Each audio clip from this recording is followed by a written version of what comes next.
all, thank you so much for having me. I'm super excited to be here.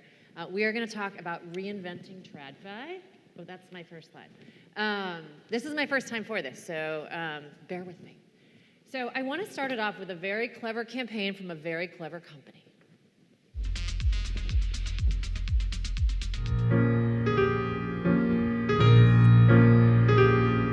No. Per our discussions on the legal framework, that we're taking on way too much risk. Yes, of course it's possible, as long as they decentralize the sequencer.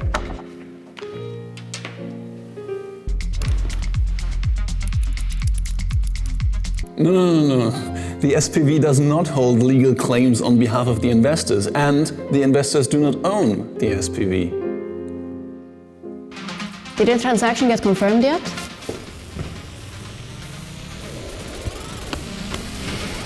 Bumped the nose.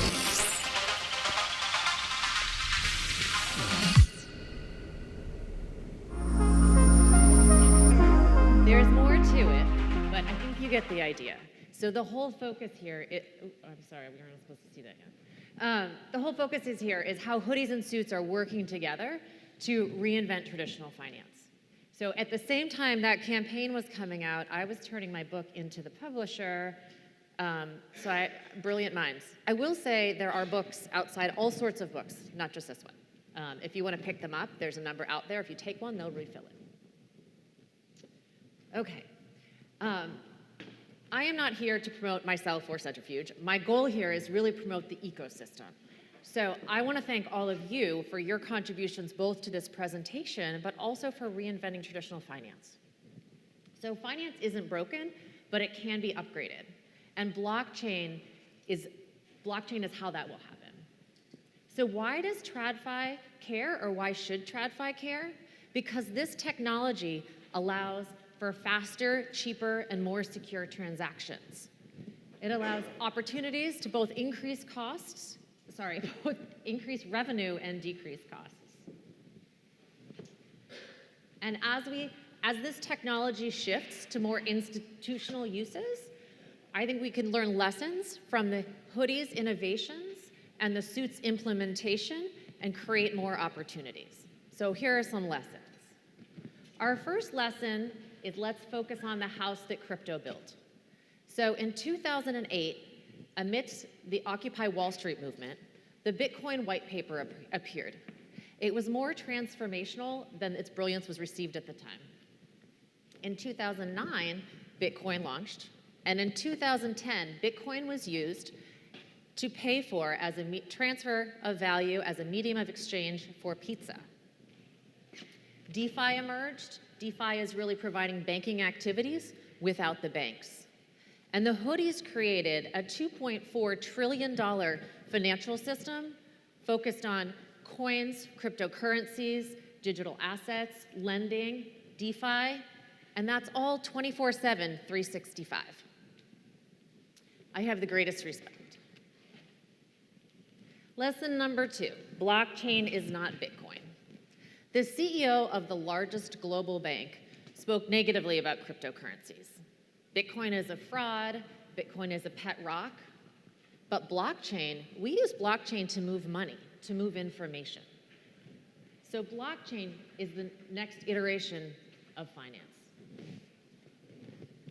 Lessons learned from crypto's mishaps.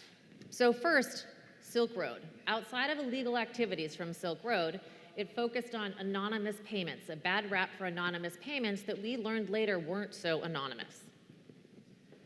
Mt. Gox taught us the painful lessons of losing money, centralized hacking, and phishing. Terra Luna taught us the same thing that long-term capital management taught us in 1998, that algorithms work until they don't. FTX, bad actors, bad decisions, that Hoodies and Suits should work together, and that risk, compliance, and governance is all checks and balances. Some may call it adult supervision. GameStop. My 13-year-old son kept me up to date on Reddit's Wall Street Bets, which is where this all happened. GameStop is not crypto, but it does show the power of social media and the crowd on regulated securities. And I think that will happen again. And Dogecoin. Dogecoin shows the power of influencers, this was Elon Musk, and social media on crypto prices. But also, it's the meme coin revolution. This coin was created as a parody or a joke, and it now has a $21 billion market cap. All things to think about. So what are the benefits of digital asset securities? This is a chart that I will not read out loud, but it looks at digital assets and traditional securities. Really, they're faster, cheaper, and more secure. Incremental wins in Wall Street's preseason. So this is my favorite slide. This is the suits implementing the Hoodies technology and working together. And if you take a minute, this is just a fraction of the headlines, recent headlines.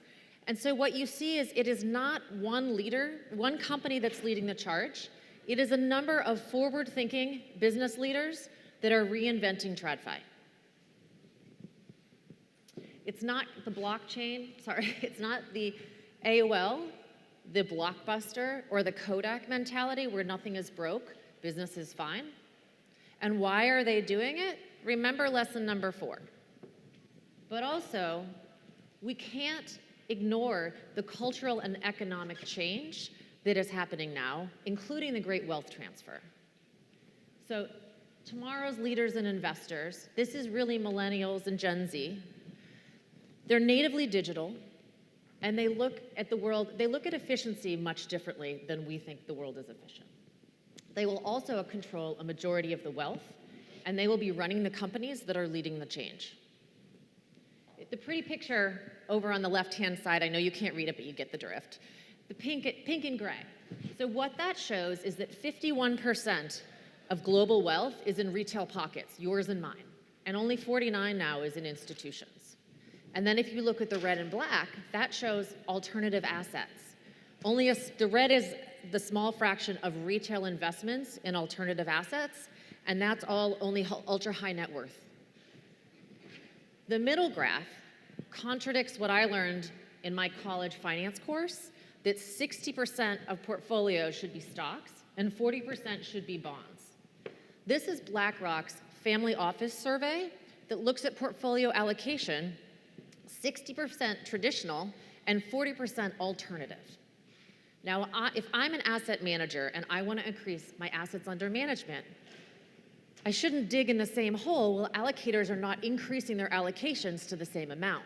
But there's a large retail demand out there that are looking for alternative investments.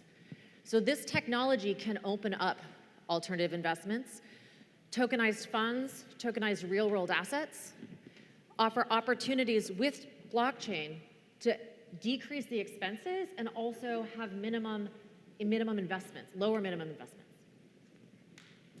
The graph on your left is the great wealth transfer.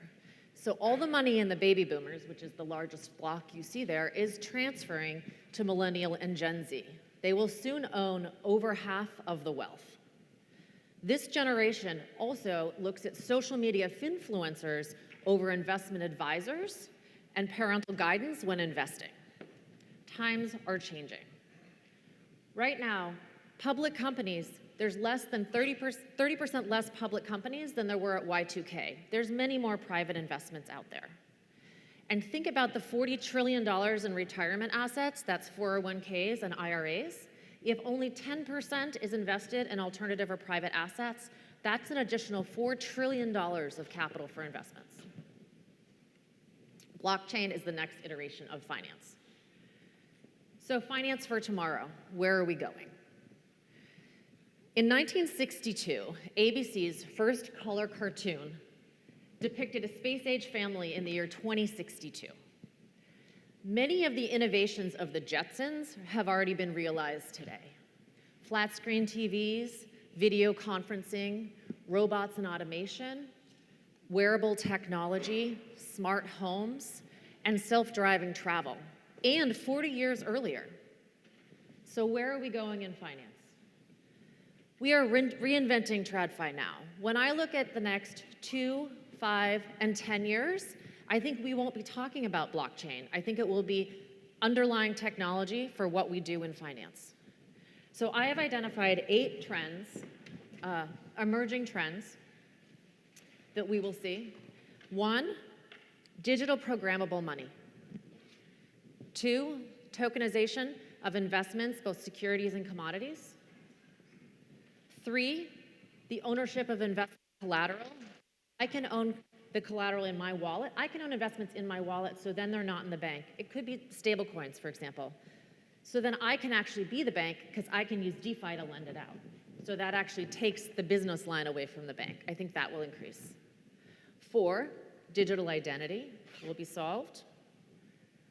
5, I think investments and securities can have also a component of utility value. Think about airline miles or community value. There's a lot of benefit in community that's happening with singers, songwriters, tokenization, owning your tickets, for example. 6, I believe that TradFi and DeFi will merge. 7, what's my 7? Sorry. 7 is data. There's going to be more data out there and more applications of data merging into TradFi. That includes artificial intelligence. And 8 is autonomous finance, automated finance. Think of bonds and fixed income. All of that can be programmable. So I think those are all coming forward. I also think we will have new large companies. Who are the winners? Big winners that we'll have in this space. Who's the next Amazon and Google of Web3? And is that you? So where are we going? This is a choice. What do you choose? Thank you so much. I have questions, but I don't think we have time. So thanks.